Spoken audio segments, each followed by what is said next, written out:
experienced a little bit of this. And the reason I'm hesitating is he's not moving, and now he is. Okay.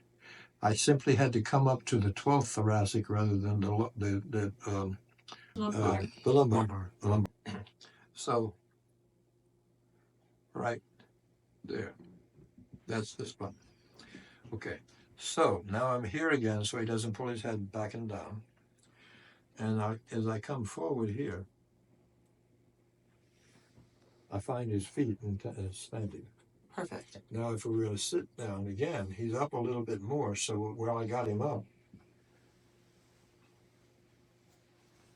and now he's going to come back a little bit further, like that. Now your spine is lengthening. Now you felt that. Mm-hmm. So again, I wouldn't come down here. I would stay up here and move you from that. But the thing that's going to keep this open through here is my hand here.